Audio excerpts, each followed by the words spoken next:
ஆண்டவரும் இரட்சகருமாகிய இயேசு கிறிஸ்து இனிய நாமத்தில் உங்கள் யாவருக்கும் அன்பின் வாழ்த்துக்களை தெரிவித்துக் கொள்கிறேன். அருமையான தேவ பிள்ளைகளே, புதிய நாள், புதிய நம்பிக்கை, new day, new hope daily devotion மூலமாக இந்த நாளில் கூட உங்களை சந்திப்பில் நான் மிகுந்த மகிழ்ச்சி அடைகிறேன். அல்லேலூயா. இந்த பரிசுத்தமான ஓய்வு நாளில் கூட ஒவ்வொரு நாளும் ஆண்டவனுக்கு அருமையான ஆலோசனைகளை கொடுத்து வருகிறார். இந்த ஓய்வு நாளுக்கென்று கர்த்தர் கொடுக்கிற ஆலோசனை என்ன? சங்கீதலின் புஸ்தகம் 73ஆம் சங்கீதம் 28வது வசனம் கூட நம்ம வாசிக்க கேட்போம்.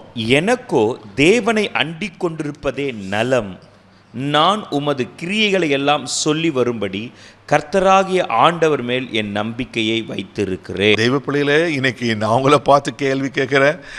நீங்க யாரை அண்டிக் கொண்டிருக்கிறீங்க? உங்களுக்கு தேவனை அண்டிக் கொண்டிருப்பது நல்லமா இருக்கா? நல்லதா காணப்படுதா? நாம் தேவனை கண்டிப்பாக அண்டிக் கொண்டு இருப்போம். ஆனால் எந்த அளவுக்கு ஆண்டவர் அண்டிக் கொண்டு இருக்கிறோம் அப்படின்னா, ஆண்டவரை நம்ம சார்ந்திருக்கிறோம். நம்ம ஒரு தேவைக்காக, ஒரு பிரச்சனைகள் மாறுவதற்காக, ஒருவேளை நம்ம கடினமான சூழ்நிலைகள் கடந்து போகும்போது அப்படியேப்பட்ட சூழ்நிலை ஆண்டவர் அண்டிக் கொள்கிறோமா, ஆண்டவரை சேர்ந்து கொள்கிறோமா, ஆண்டவரோடு கூட இருக்கிறோமா, அல்லது உங்கள் வாழ்நாளெல்லாம் 24/7 நம்ம சொல்கிறோம்ல, அப்படி நம்ம கர்த்தரோடு கூட நம்ம அண்டிக் கொண்டு இருக்கிறோமா, கர்த்தரோடு கூட வாழுகிறோமா? கொஞ்சம் யோசித்து பாருங்கள். இன்றைக்கி பரிசுத்தமான ஓய்வு நாள். இந்த ஓய்வு நாளில் மாத்திரம் கர்த்தரை தேடுகிறோமா, அல்லது ஒவ்வொரு நாளும் கர்த்தருடைய முகத்தை நம்ம தரிசிக்கிறவராக காணப்படுகிறோமா? ஒவ்வொரு நாளும் கர்த்தருடைய சத்தத்தை கேட்கிறோமா? ஒவ்வொரு நாளும் கர்த்தருடைய வார்த்தைகளை நம்ம உட்கொள்ளுகிறோமா? ஆண்டவர் நம்மோடு பேசுகிறாரா? தேவ பிள்ளைகளே, எனக்கோ கர்த்தரை அண்டிக் கொண்டிருப்பதே நலம் என்று இங்கே சொல்லப்பட்டிருக்க பார்க்குறோம். இன்றைக்கி நம்ம யாரை அண்டிக் கொண்டிருக்கிறோம்? இன்றைக்கி உலகத்தை அண்டிக் கொண்டிருக்கிறோமா? மனுஷரை அண்டிக் கொண்டிருக்கிறோமா? மனுஷனை சார்ந்து கொண்டிருக்கிறோமா? நல்லது, மனுஷர் அவசியம், மனுஷருடைய ஒத்தாசை அவசியம். இயேசுக்கு மனுஷர் தயவு காணப்பட்டது.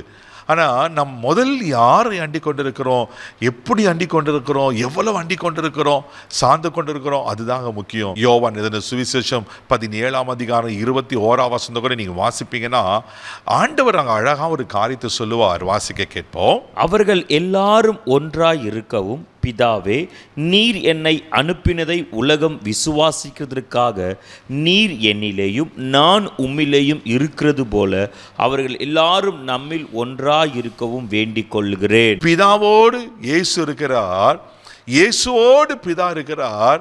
தேவப்பிள்ளைகளே, இன்னைக்கு அவரோடு நாம் இருக்கிறோமா? அதுதான் ஆண்டவர் கேட்கிறார். இன்னைக்கு நீங்க இருக்கிறீங்களா? யோசித்து பாருங்க. இன்னைக்கு யாரோடு கூட இருக்கிறீங்க? உங்கள் புருஷனோடு இருக்கிறீங்க, உங்கள் மனைவியோடு இருக்கீங்க, உங்கள் பிள்ளைங்களோடு இருக்கிறீங்க, உறவுகளோடு இருக்கிறீங்க, குடும்பத்தோடு இருக்கிறீங்க, சமுதாயத்தில் இருக்கிறீங்க, சபையோடு இருக்கிறீங்க, நல்லது. ஆனால் அதுக்கு மேலே நீங்கள் ஆண்டவரோடு இருக்கிறீங்களா? ஹல்லேலூயா. அதே யோவான் 17:22 கூட நீங்கள் வாசிங்களேன். நாம் ஒன்றாய் இருக்கிறது போல அவர்களும் ஒன்றாய் இருக்கும்படி நீர் எனக்கு தந்த மகிமையை நான் அவர்களுக்கு கொடுத்தேன். அல்லேலூயா. பாருங்க, அப்போ ஒன்றாய் இருந்தனா அவர் மகிமையே நம்ம பார்க்கறலாம் இருப்போம். நாம் ஒன்றாக இருக்கிறது போல அவர்களும் ஒன்றாக இருக்கும்படிக்கு நீர் எனக்கு தந்த மகிமையை என்ன பண்ணாக்கா நான் அவர்களுக்கு கொடுத்தேன். தேவப்பிள்ளையில பிதாவாகி தேவனுக்குள்ள என்ன மகிமை இருந்துச்சோ அதே மகிமை தான் இயேசுக்குள்ள இருந்தது.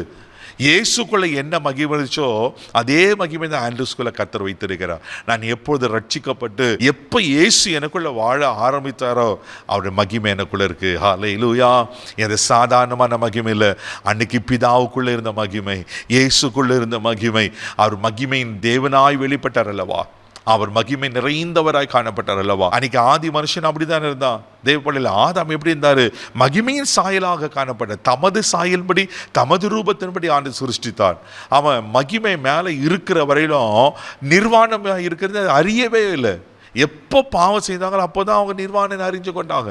தேவப்பிள்ளை, இன்னைக்கு யோசித்து பாருங்க, இன்னைக்கு யாரை அண்டி கொண்டிருக்கிறீங்க? தேவப்பிள்ளையிலே, இன்னைக்கு யார் மேலே நீங்கள் ஆசை வச்சிருக்கீங்க? யார் அண்டி கொண்டிருக்கிறீங்க? உலகத்தில் உள்ளவர்கள் அன்பு கூறாதருங்கள் என் ஆண்டவர் சொல்லுகிறார். தேவப்பிள்ளையில, நீங்கள் ஆண்டரை பற்றி கொள்ளுங்க, ஆண்டவர் அண்டிக் கொள்ளுங்க, ஆண்டவரோடு கூட வாழுங்க. நாம் அவரோடு கூட இசைந்து இருக்கும்போது அவரை போல வாழ்வோம்.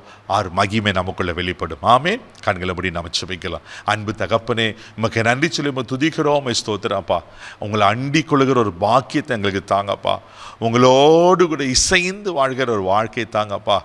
நீங்களும் நானும் வேறு இல்லைன்னு அன்றரே ஒரு பக்தன் சொல்லுகிறோமாய், ஆண்டவரே நாம் இருவரும் ஒருவராக இருக்கேன்னு சொன்ன போல ஆண்டவரே ஒன்றாக இருக்க எங்களுக்கு கிருபை செய்யுங்க. உங்கள் மகிமையின் சாயலை நாங்கள் வெளிப்படுத்த எங்களுக்கு உதவி செய்யுங்கப்பா. நீங்கள் கற்றுக் கொடுத்த நல்ல இந்த காரியத்துக்காக நன்றி சொல்கிறோம்.